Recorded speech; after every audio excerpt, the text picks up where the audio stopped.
Prestiž se ne meri nujno z denarjem. Res je, da testni Range Rover Sport stane 107 000 evrov, ampak poglejte, kako se lepo dviguje. Prestiž se tukaj meri tudi z velikostjo. Malo je avtomobilov, ki bi v širino merili več kot 2 metra in v višino skoraj 1,80 m. Saj, poglejte, kako ogromno izgleda avtomobil zraven mene. Sploh se pa to čuti ves čas, ko se vozite, ker je občutek nadmoči res ves čas prisoten in to je tudi poglavitni razlog za nakup takšnega avta.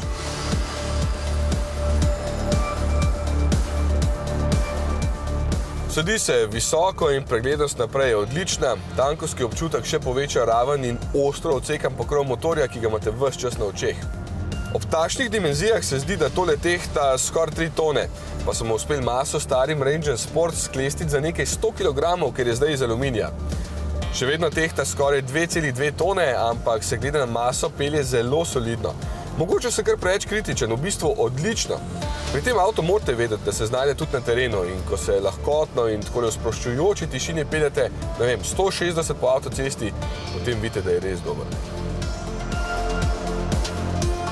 Preden nadaljujem na slabši cesti, edino opazko si zasluži pri teh igračkah v kabini.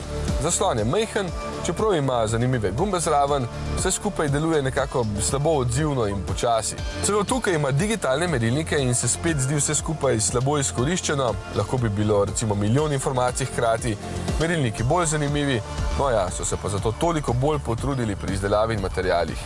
Res vse brezhibno. In prostora je spredaj ogromno, zadaj pa niti ne toliko.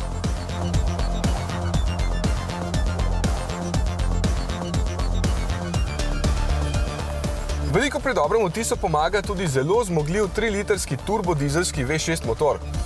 225 kW ima, to je dobrih 300 konjev, zato nima prav nobenih težav s premikanjem. Odlično starta z mesta, na terenu mu zelo pomaga, da ima kar 700 Nm navora pri 1500 vrtljajih, avto pa požene do kar 225 km/h. Se ne potakam. Ima prijeten, dokaj globok in mehanski zvok, ko se vozite počasi, potem pa ga skoraj ne slišite več. Povprečna poraba na testu je okrog 9 litrov. Malo je takšnih avtomobilov, ki bi se tako lahkotno peljali na vseh možnih podlagah. Pazite to, v najvišji poziciji, v kateri sem zdaj, lahko brede po celo 85 cm globoki vodi.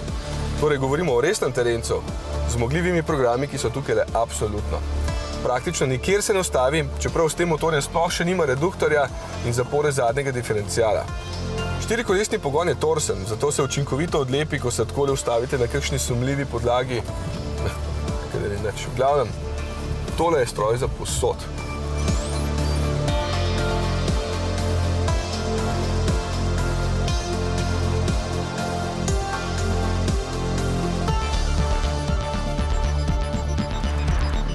Verjetno ni bolj vsestranskega SUV-ja. Res, da gre cena že v nebo, ampak če želite avto, ki je dober na cesti in terenu, je to to.